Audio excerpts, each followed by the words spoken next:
Hi and welcome to Dean Park and the October 2020 update. A few jobs on the go this month, including completion of the girder bridge section. I'll take you through how I assembled that. I'll give you an update on the retaining wall section as well. I'll also introduce a new scratch build for the layout, as well as some of the station detailing that I've been doing during the month. If you enjoy the video, why don't you hit that subscribe button? And if you want to stay in touch with the Dean Park layout in between videos, why don't you join my Dean Park Station closed Facebook group, where you can also share images and videos of your own modelling. In the meantime, I hope you enjoy the video.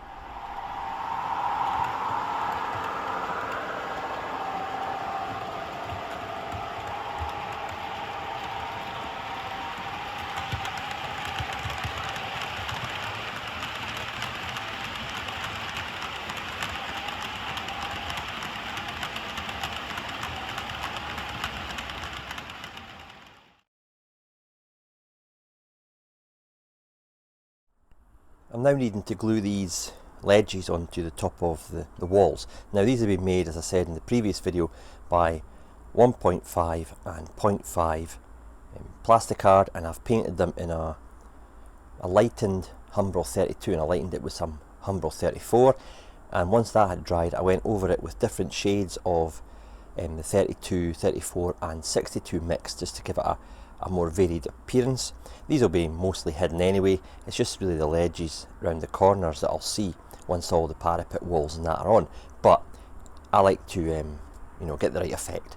So we've got this one, needs to be glued on here. I'm using rocket glues. Now I use Rapid or Max, and I never really take the bottle to the project. I always decant it on a scrap piece of paper or card, or in this case a little bit MDF, and then I use my cocktail stick to apply the glue to the leading edge here, and then I place the part on. So there's no risk of big globs of glue coming out the tub and then ruining your model. So I'll go ahead and do that now.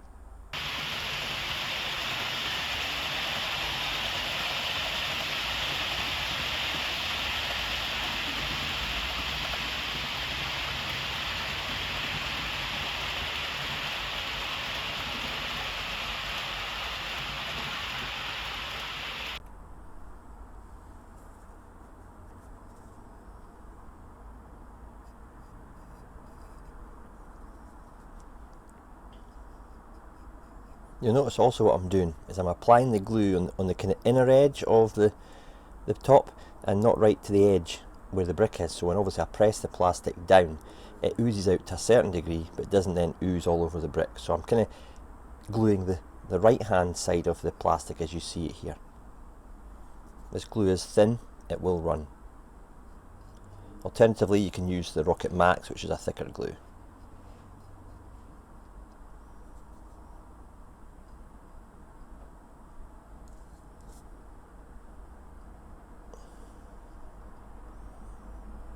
It needs a very small amount as well. Just check that. Yep, happy with that. Just wipe a wee bit of excess off there. There we go. Now, hover it over where you want it, and then lower it down. And because you've not glued it right to the corners, we do have to move it a little bit. It doesn't ooze out onto the brick. There we go. Happy with that. Hold it in position. Job done. Hopefully from this view you'll see some of the individual weathering that I've put on it, and the light's not picking it up terribly well actually, but along the bottom you've got some extra grime where the trains have gone past and thrown up some muck, and I've got some streaking from the top where obviously all the dirt from the smuts and the fumes have been washed down by rainwater. Okay, and I've done the kind of same on the entrance, but this one you might be able to see it a bit clearer. Again, I'm directly under a light. Hopefully you'll see some of the streaking and the dirt at the corners and along the top.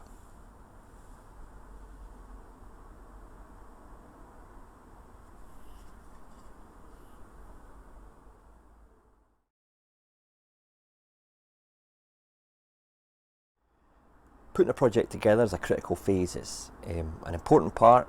It's obviously the bit that you're going to then be looking at for months and years, so you don't want to rush it. You've got to plan ahead and basically give yourself a dummy run so you know where all the parts are going before you start adding glues to the mix.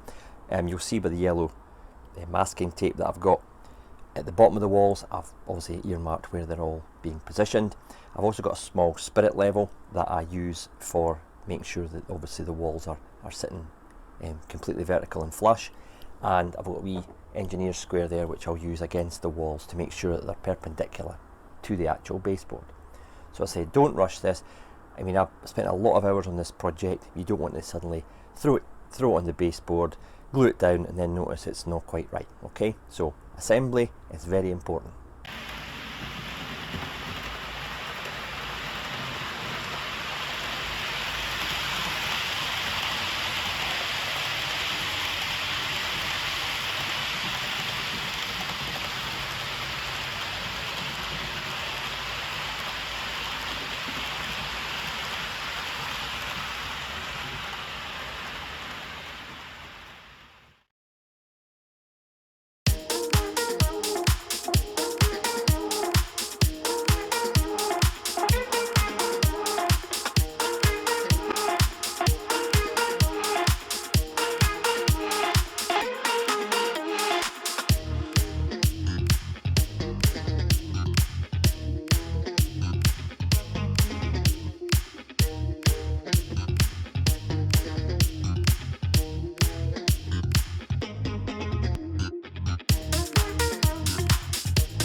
This section here has the concrete pillars, the brick and the concrete ledges, okay, and there's a ledge at the top as well which will support the girder.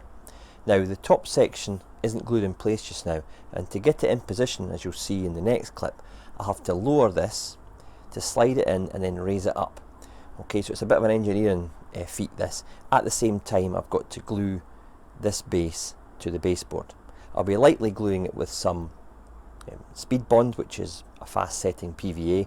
If I ever do have to remove it, it'll be easier to remove than say if I super glued it. Okay, so what I'm going to do now is I'm going to take this in position, lower this, slide it in, raise that up, and then that'll be in position for the girder then to be assembled on top.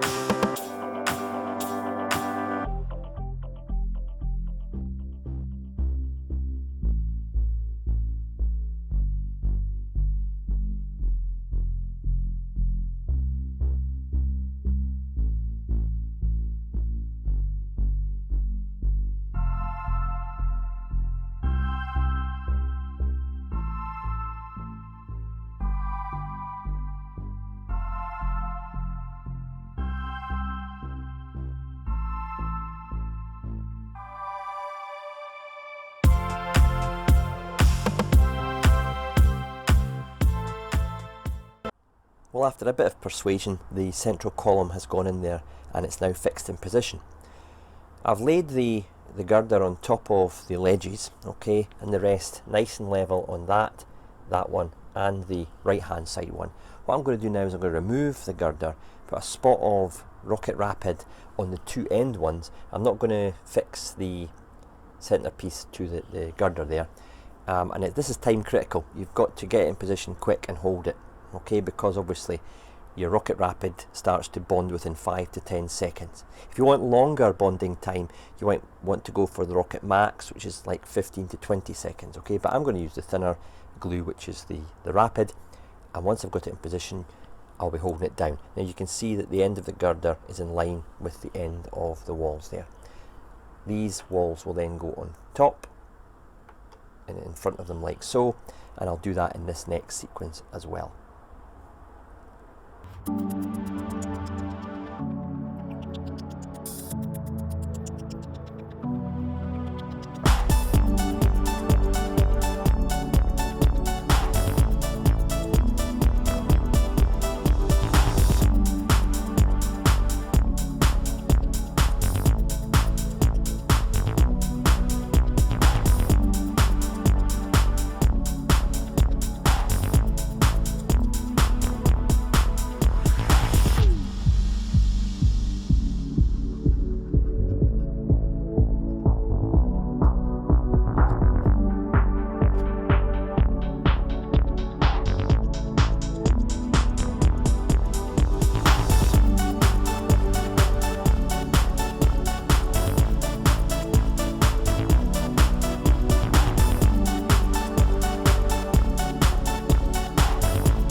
Well, that's the last piece now in position, and it's now completed the scene of the scratch build girder section. I'm really chuffed how this has turned out. Ground cover and retaining walls left or right will follow at some point. I think I've got the level of grime just as I wanted it, and I can always add more with the Tamiya powders as and when. The girder section also boxes in the signal and telecommunications area quite well, and I'll change the camera angle in a minute to let you see that, you know, it's kind of completed that scene as well. That's it boxed in nicely now. Obviously the weeds and stuff now have a girder to grow up against, as opposed to before it was just a cliff edge. The retaining wall will continue along the back here. I'm in discussions with Scale Model Scenery just now about one of their products that they showcased at Worley last year, so hopefully within the next 2 or 3 months I'll have started the retaining wall on the back section there. I'm sure it will look really impressive when it's all kind of boxed in and completed.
I'm often asked if I've got an electronic track plan for Dean Park.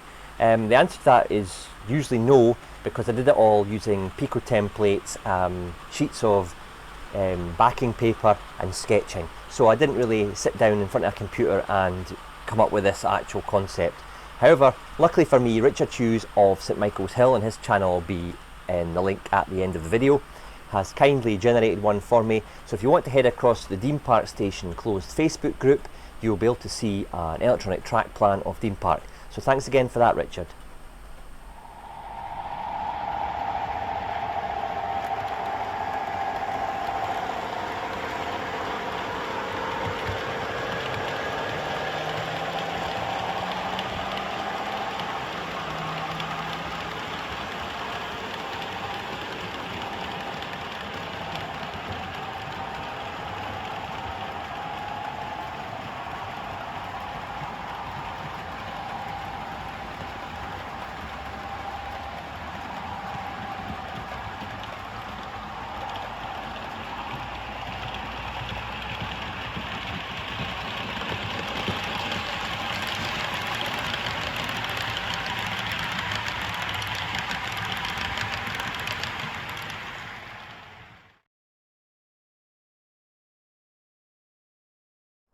Just a quick recap on the retaining wall section that I showed you in the previous update.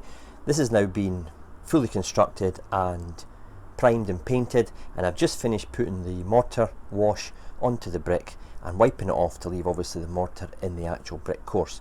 So this is now to be dry brushed with different tones of brick and then given a subtle toning down with some weathering. Okay, the same is for the tunnel mouths. Obviously there's the double one here, plus I've got the single portal, and I've added the interior to that, so the brick interior. You'll notice there's a gap there between the brick. That is for the stone portal surrounds, okay? So they'll be going in after, obviously, they've been painted separately. So hopefully in the next month, this will be completed and in place on the layout. If you have any questions on how I did the brickwork, I'll put the how to paint brick tutorial at the top of the screen.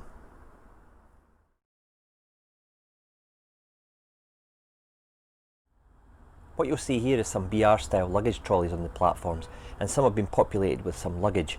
I'll take them off the platform area and have a closer look at them, just to show you the amount of detail that is available to add to your station scene. As you can see, now that I've brought them off the layout, you can look closer in at the variety of luggage I've got. I've got large suitcases, medium suitcases, holdalls, rucksacks, business bags, briefcases, the lot. The pack also from Prizer has some open luggage options, so you can maybe model the interior of a bedroom or a hotel room or a B&B where the guests have just arrived or are packing their case ready to go, etc. So that's quite good from this Prizer pack, which you get 44 pieces in. Looking closer in at the actual trolleys, they are the BR type of the era that I'm modelling. They're 3D modelled. I'm not sure who makes them, I'll have to look that up. I painted them in an aluminium colour, but before I did that I painted the yellow panels and I masked them off, gave it a spray of silver and then undid the masking to reveal, obviously, as you can see there, I've got the yellow panel. That probably would have had an advert on it or a BR logo with the station name.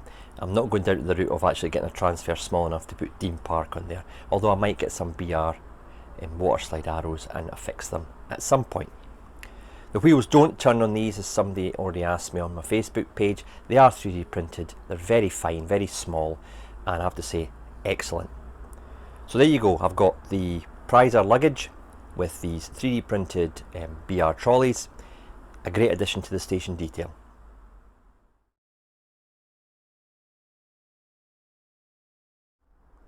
As I indicated in my previous update, I'm looking at putting a scratch built factory on this part of the layout. The section to the left of the factory is where the retaining walls and the portals will be going, and the gravel to the left of the screen, that's the end of the depot. This actual factory that I'm doing is based on a real factory that produces linoleum, and it's a famous factory that is based in Fife, and it's called Nairn Linoleum. Nairn Linoleum is known worldwide. In the Second World War, actually, the factory switched production across to producing tall boy bomb casings for the Lancaster bombers and the RAF. The picture on the screen now is the actual tower block that I'm going to be loosely modelling it on. Obviously I'm going to have to reduce the height of it a little bit. I've got basically 4 stories here, whereas the real one is up to 7, I think. So what I've done is I've been on a visit to the area round about the factory to get some photographs, and Google mapped it, and just to try and get the sense of scale and size. And this is just a card mock-up of the actual building. I won't be making it out of a card.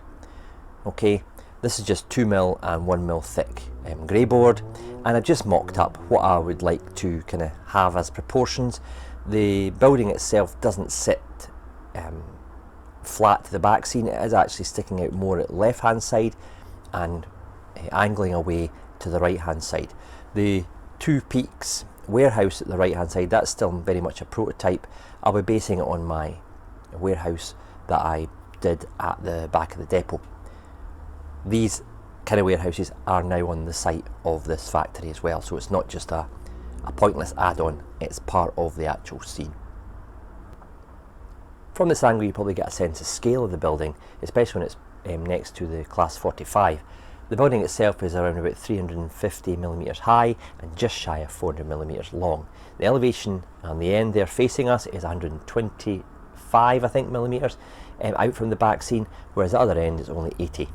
So it does sit at an angle to the backboards. This will be made from 2, 3 and 4mm MDF. Already started designing and cutting, and based on the dimensions that I got from my drawings and this mock-up. I will be doing a step-by-step video on how to make this scratch build, so when it's finished you'll hopefully be able to enjoy the whole process from initial sketches and working drawings through to a completed factory.